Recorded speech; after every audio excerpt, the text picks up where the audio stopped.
And camera's rolling.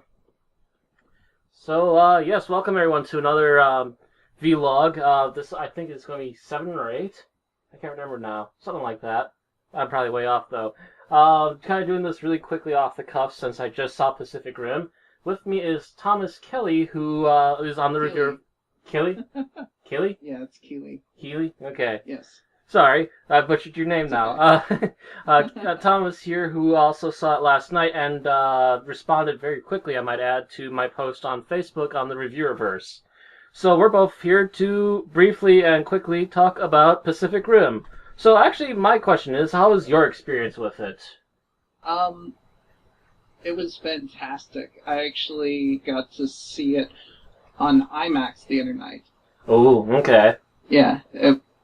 As for the film itself, I come from big giant robot anime fandom, and I was quite pleased. At first, I thought this might be a giant Evangelion ripoff, but it was something else entirely. As a matter of fact, it was better than I could have expected. Oh yeah, that's also what I heard too. Is that there's going to be a live action Eva movie. But let's face facts, when America does anime live action, they tend to butcher the hell out of it, you know? Yeah, Dragon Ball Evolution, anybody? Oh, no, not even that. Try Dragon Ball, the Hong Kong movie. I've never seen that. Oh my word. Look up the Roshi dance. It's a thing on YouTube. Right. Seriously, it is a thing. It's called the Roshi. It's been dubbed the Roshi dance.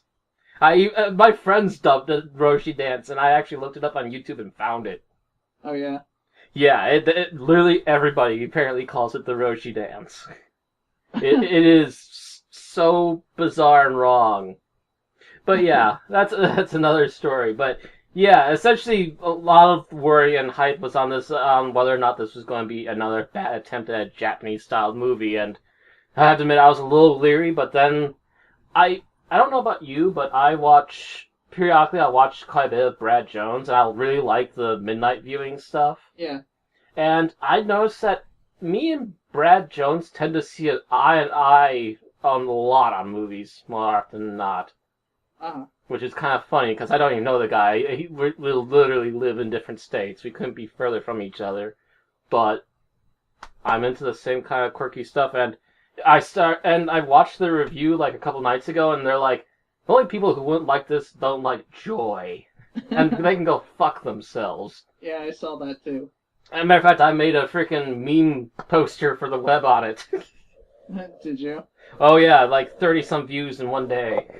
Nice. On DeviantArt, so yeah, that turned out actually kind of nice. But you should post a link to that in the annotations. Probably should, yeah. This will eventually go up on YouTube. Cool. I do YouTube and I also do Blip. I tend to do Blip more because it makes an actual amount of money as opposed to my YouTube, which is doing next to nothing because it's kind of new. Like 10 people following me right now on that. So I only ever produced one video, but I posted it to YouTube and it actually did pretty well. Right now it stands around 20,000 views. I do have an older channel, and I did have it monetized, but me and my friends didn't realize how monetized worked, and we're kind of friendly clicking each other's ads. And apparently they noticed. Yeah, they kind of do. After a while, and completely butted us out, and we didn't realize that was a no-no. So, had to kind of restart the YouTube from scratch not too long ago. Because I just went, you know what, there's so many monetized views, if I just made a new YouTube channel, I'll actually get money again. Well, I also forgot that you have to also bring back the audience again, too. Right.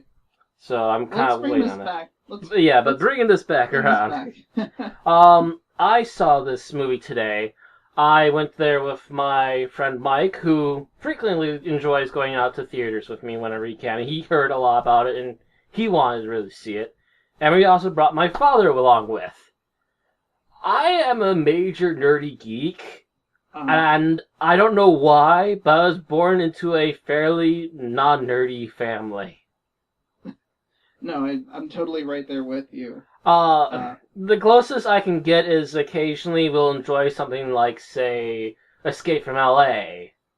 or maybe a horror movie or something. But that's like the rarity of it. And my father finally realized what movie we were seeing when we were about, say, 5 minutes away from the theater. And he's like, wait, that thing? I was saying Pacific Rim, and it wasn't registering in his head. It tends to be a problem once in a while, but this particular case, it finally got through to him, and he's like, wait, that movie? It looks like a stupid Power Rangers thing. Oh, I'm like, oh, God.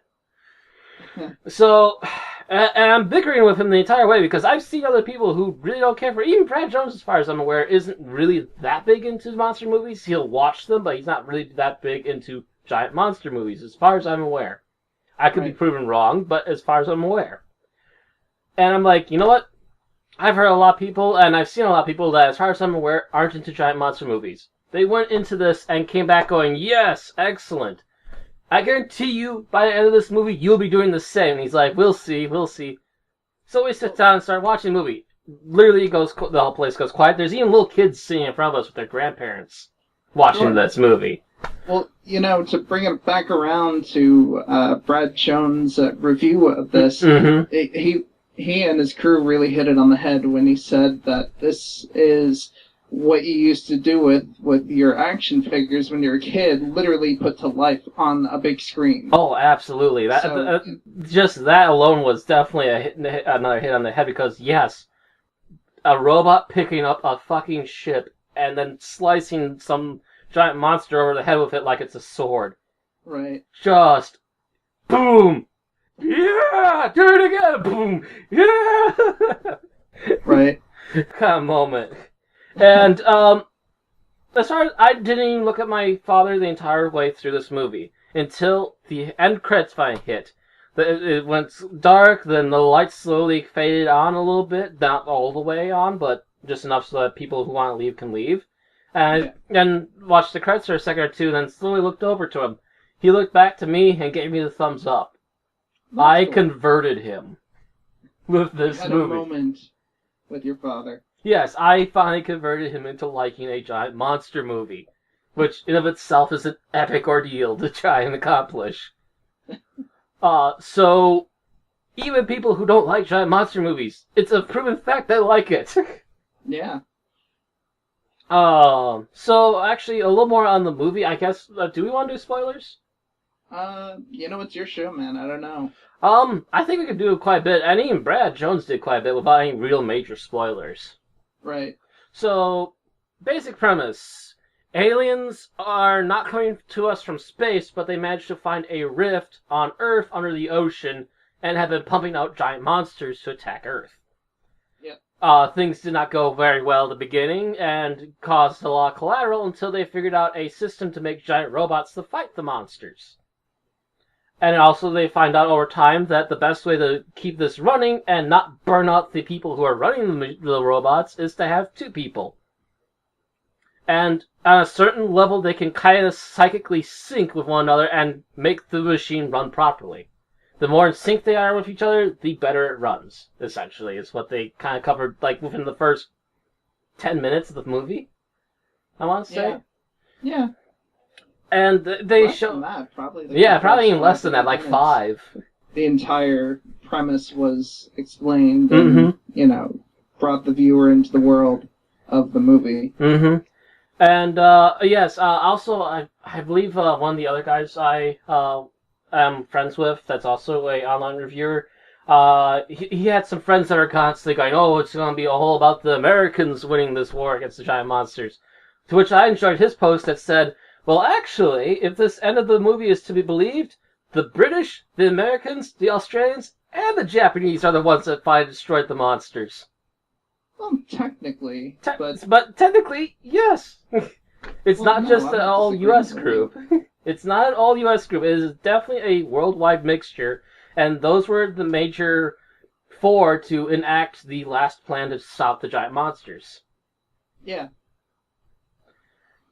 And, yeah, so that was kind of an interesting idea, too, because I'm kind of happy to see more than just the usual, because you worry, it's a Hollywood movie kind of deal.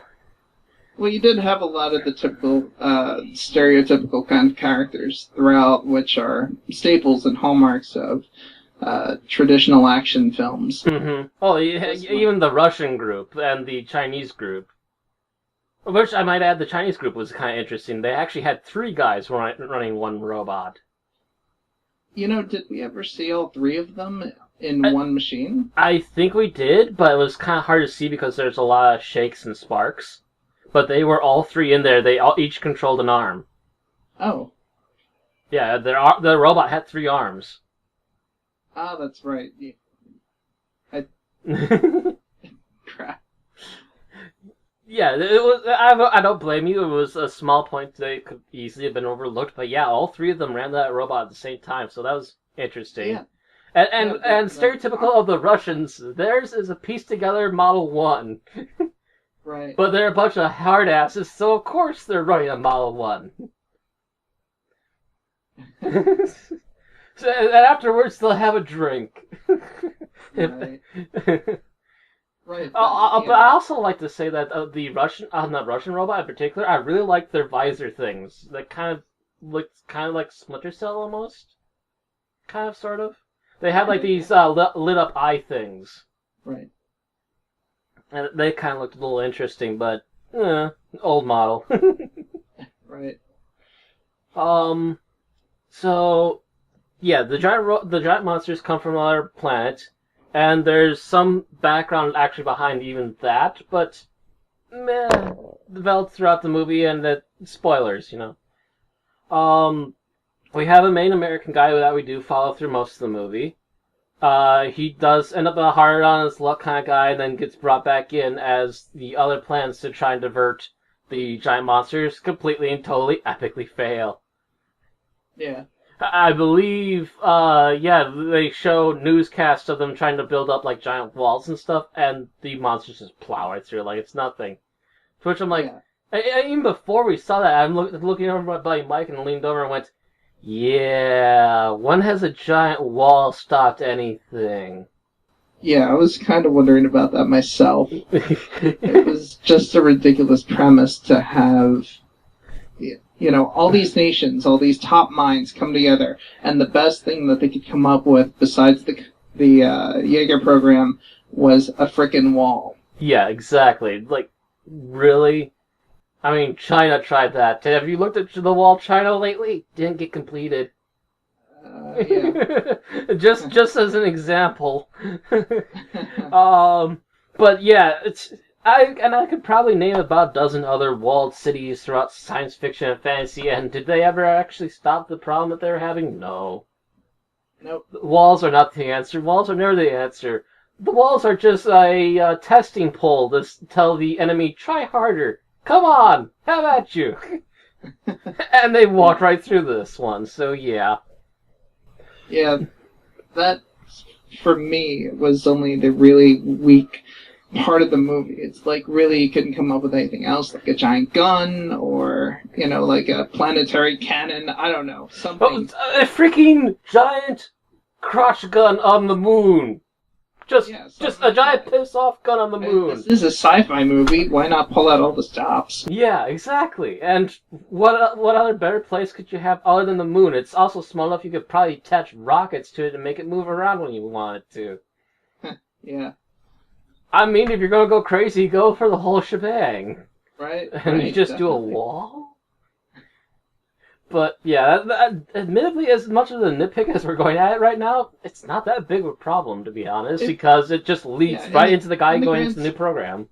Yeah, in the grand scheme of things, it really doesn't make a big deal, but I think if they had incorporated, like, 2 competing technologies, it's like, okay, this one we've come up with, it's less expensive than the Jaeger program.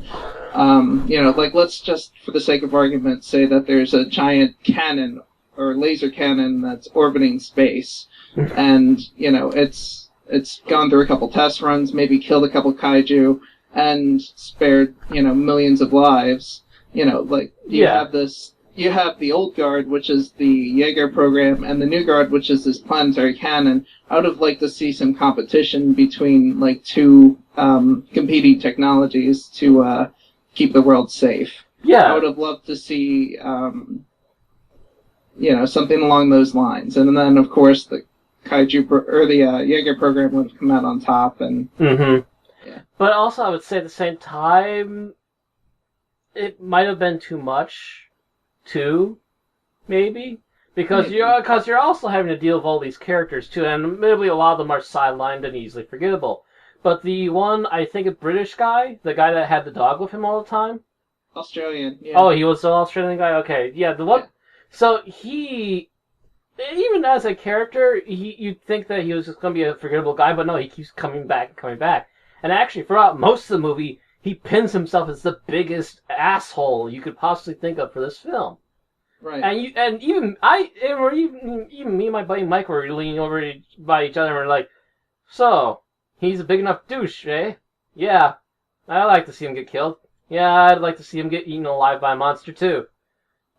And by the end of the movie, he completely heel turns and becomes a redeemable character. Yeah. Yeah, I definitely see that. I agree. You don't see that every day in a Hollywood movie either. Usually they're a dick and they're always going to be a complete and total ass. And Yeah. there's no redeeming quality in it. And this guy completely turned that around for himself. Yeah, you learn more about him towards the end. Mm-hmm. And by the time he came to the scene between the son and the father, that was, that was pretty heart-wrenching, to be honest. Yeah, that was actually a pretty deep emotional moment there, and that's when you start to realize, oh, he's going to turn around on this, isn't he? They kind of know he might not be coming back. Well, you know at that point that he's going to die, because, to be honest, it felt a little rushed. It's like they're trying to, the script was trying to garner sympathy for this character, and it kind of comes out of nowhere, because early on you see the American pilot and him at odds, and they were starting to really build, but there didn't feel like there was a justifiable payoff with that moment between the father and him. Yeah, but at the same time, you're also trying to develop all these other characters that are going around at the same time, too. 2 hours, yeah. 2.5 hours, actually, I believe. Oh my god. That movie was so long, but it was such a fast ride. Yeah, and even then, they managed to pull off everything, and even though it could have been fleshed out better, it doesn't feel forced. Which is another problem I have with characters, usually, with some movies. It feels like they're trying to force character development with a freaking sledgehammer. Yeah. And this one did not... there was, again, a few weak little moments here and there, but it did not feel quite as hammered in. Like, this is a last-minute thought and just get it in there. Yeah, there, now he's redeemed. This was one of the better-paced movies I've seen all summer. Mm-hmm. And actually, funny story about trying to get to see this movie is that a couple weeks ago, I was trying to get to see either Man of Steel or the World War Z, both of which I've come to hear are kind of Did you see World War Z? No, I have not. I just heard that it was nice art and all that, but it was just kind of meh. As the first high-budget, balls-to-the-wall sort of high-production zombie film ever made, I thought it certainly could have been worse. Probably, actually, now that you mention it, yeah. There's not really many high-budget zombie movies ever. Yeah, this was... And for a first attempt, it probably wasn't the worst. Sorry, what? And for a first actual high-budget one, it could have been a whole lot worse, I guess. Yeah. Yeah, it was a good movie for what it was. Mm-hmm. It certainly didn't follow the books or the audiobook, but... That's also what I heard, too. It's like, okay. Well, I was actually starting to want to see that more than I wanted Man of Steel because, yeah, the things I heard about Man of Steel, no. I am a comic book fan a bit. DC I'm not as hard on as I would be a Marvel thing, but I know how Superman's supposed to work, and that movie just crumpled him up, tossed him out the door, and went, let's rewrite Superman as Batman. That's not how it works. That way, but but it's written by the same guys who did like the last 2 or 3 Batman movies. No, it wasn't. The first 2 in that trilogy, yes. For sure, the I first thought two that movies. Christopher Nolan and his brother wrote the first two Batman films. Apparently, it's some of the same guys. I keep hearing guys who did the more recent Batman movies tried doing this. And I tried to milk it with the same footage and everything. And the same bleak look on the world. I know that Chris Nolan was an executive producer on this, but... I heard that it was some of the same writers, too, so maybe that's just why I heard, but... Okay. Yeah, it was them trying too hard to remilk Batman for a totally different hero that shouldn't have been done the same way at all. Yeah, having seen the film, I can definitely see that. They were certainly trying to give Batman... Superman. Superman more of a gritty, realistic, modern take. While I wouldn't mind a more, say, realistic Superman, at the same time, he's not the gritty, mopey, depressive guy. I would agree. That is totally Batman's shtick. That's totally his shtick. And even though both of them lost their families, at least Soup still has a family. Yeah. In a matter of speaking. And he can actually still kind of technically talk to his dad. Kind of. But it's kind of implied that he won't be able to do that anymore. He was erased from the ship records. Oh, well, wait. No, I'm talking about the Fortress. Fortress of Solitude. He still talks to his dad through holograms and stuff there. That's true. Watch the original Superman movies. Skip number 3, though. That one was just, oh god. I actually did a review of all 4. Oh, did you? Yep. Oh, cool. I reviewed all 4 of them, one after another, and by the time I was done, I'm like, finally done. Now I can roll over and die. And did make another actual movie review for, I want to say, 2 months. Oh, yeah? Yeah, it kind of burnt me out. Now I'm doing the Evil Dead trilogy. Oh, nice. But yeah, back to Pacific Rim again. I tends to wander, you know. Sure. But yeah, I think the characters worked out pretty well altogether. There were weak moments here or there, but they all worked out in the end. The monsters at least look somewhat different each time they come out with one. Actually, as a matter of fact, the big one that they showed at the very beginning, kind of reminded me of a Gamera monster. I'm trying to remember which one. I can definitely see that now that you say that, because I was kind of thinking, God, this looks familiar, but I couldn't quite place it until you just said that. Mm-hmm. I think it was like the second Gamera movie. It looked a lot like him. I can't remember what the name of that movie was, but it looked a lot. They looked very similar. I'm like, that's actually kind of a nice recreation, to be honest. That's a nice reimagining. I think he also is technically a bit bigger than the Gamera version, too. But yeah, that one in particular kind of stood out to me as, wait, I think I've seen that. Yeah, that looks like a Gamera monster. So, I found that kind of amusing. So they did throw in little things like that, at least. Yeah. There were plenty of homages to the old monster movies all over the place in this. Oh, yeah. Have you heard of some of the reactions from some of the big names in Japan about this movie? No. I can't remember names, so forgive me for not listing names, but the guy who made Metal Gear Solid loved it. Oh, that's cool. He loved it. The guy who made Ava loved it. The guy who made Ico and Shadow of the Colossus, apparently he started waxing philosophical about old school giant monster flicks halfway through his talk about it. It's funny, before I got on the air, I was just thinking about that. It's like, I'm sure this film is going to do really well in Japan or do really badly. Oh, it's going to be one or the other.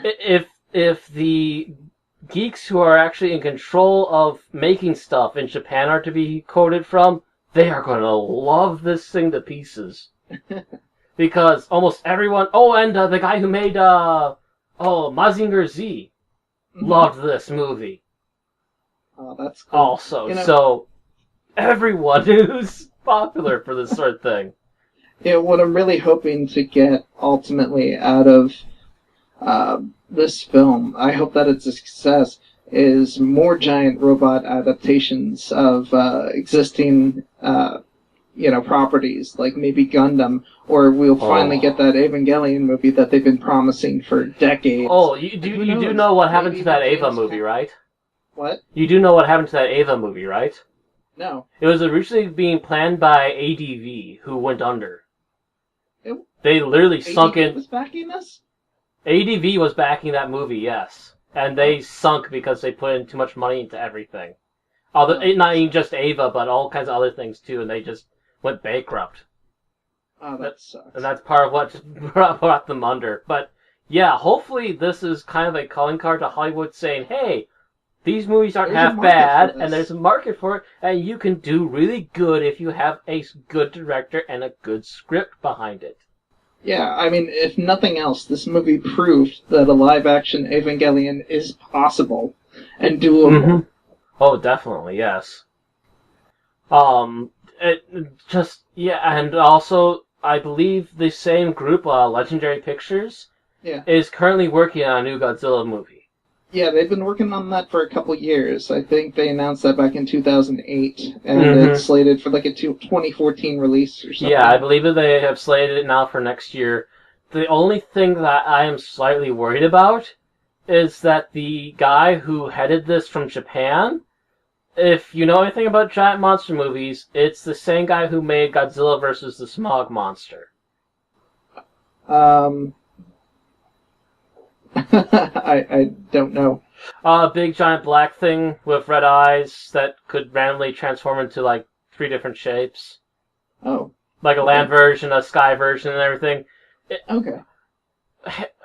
Godzilla vs. the Smog Monster, otherwise known as, I believe it was Godzilla vs. Hedorah. Okay. That particular movie is one of the top 2 ranked, possibly worst original run Godzilla movies ever made. Matter of fact, when I can't remember the producer's name. I know the producer's name. I'm a huge Godzilla fan. I want to say Tsuburaya, but no, that wasn't it. Maybe it was. I can't remember, but the producer for the Godzilla series, until his death for Toho, he was actually ill when they were making that movie and came back and saw it. To which he immediately walked up to the director and said, "What the hell did you do? You killed Godzilla. You have ruined this."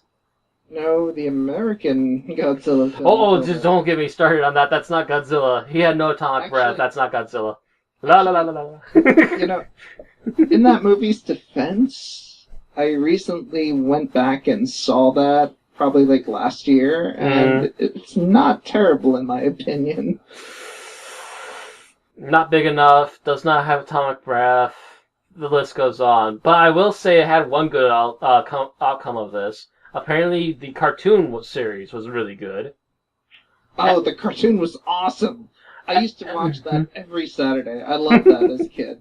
I have not actually seen it, but I've heard that it turned out really good. But also, the exact same Zilla reappeared for Godzilla Final Wars. Yes, and he was killed off in the first 5 minutes of the movie. No. He not in the first 5 minutes of the movie. He actually showed up like in the middle of the movie, and he was killed off in 25 seconds. Oh, that's right.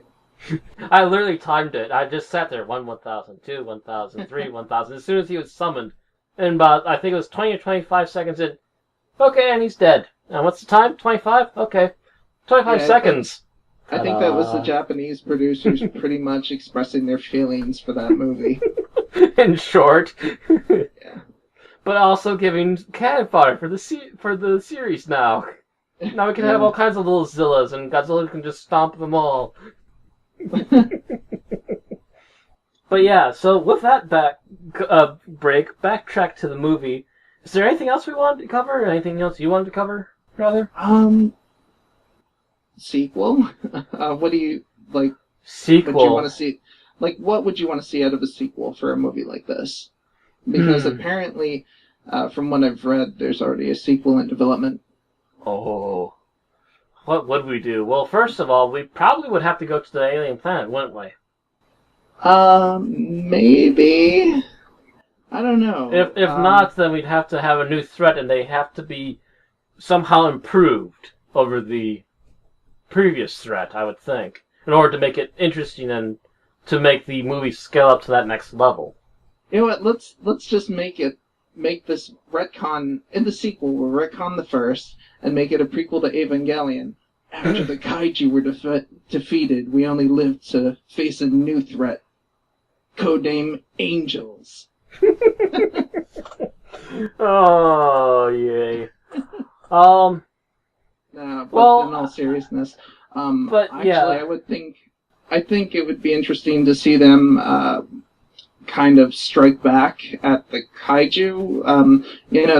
They did some drifting with kaiju brains. It would be interesting to see them kind of remotely take over kaiju on their other side. Yeah, sort of a kind of reverse invasion back at them before what they did, yeah. Yeah. That could also go in a lot of different interesting ways for the end of that, too. Also, another thing that comes to mind is maybe there was a bigger threat and they were trying to find other worlds because of this bigger threat. Maybe. Maybe. And ergo we have some sort of form of new, different, and bigger monsters that could get involved with this, too. Yeah. Or maybe not even just strictly monsters either. Maybe there's another alien race with robots. Maybe. And that could be another interesting twist to throw in on as well. There's definitely some possibilities for sequels, especially if this movie turns out. I hear that Thursday did beyond what was expected and Friday was a little lacking. But I'm thinking, well, what did you expect on a Friday? People are still kind of busy on Fridays, you know? Yeah. So what I'm thinking is that there's going to be probably a much bigger turnout for this weekend, and they'll see it on Monday. Yeah, we'll see. I got my fingers crossed that this makes its money back and then some and does really well. Mm-hmm. My prediction for this film is that it's going to be what you would consider like a sleeper hit of the summer. Like basically like word of mouth will get people in the seats in future weekends to actually see it. Because to be perfectly honest, when I first saw the trailers for this, taking away the fact that I'm an anime fan to begin with, I was just kind of like sitting in my seat when I first saw it. I'm like, good lord, this looks horrible. Because it's kind of a dumb premise to begin with. Yeah, it is kind of a little ridiculous, yes. Like the trailers and the promos on TV absolutely don't do this film any kind of justice. No, not whatsoever. You have to look further into it first and then go, ooh, when you see it. Yeah, that's going to be the challenge is, like, I think it'll be a case of word of mouth where people will be like, go see this movie. I know it looks crappy on TV and in the ads, but see this movie. Trust me. But seriously, as I was mentioning, I was trying to get to see other movies. It was because one of my friends, by the way, both of my friends, Mike and Fred, I have known since middle school when I moved to this town. We were trying, for whatever reason, Fred's schedule just kept not agreeing with him, and even disagreed with him today, so he was not able to join us.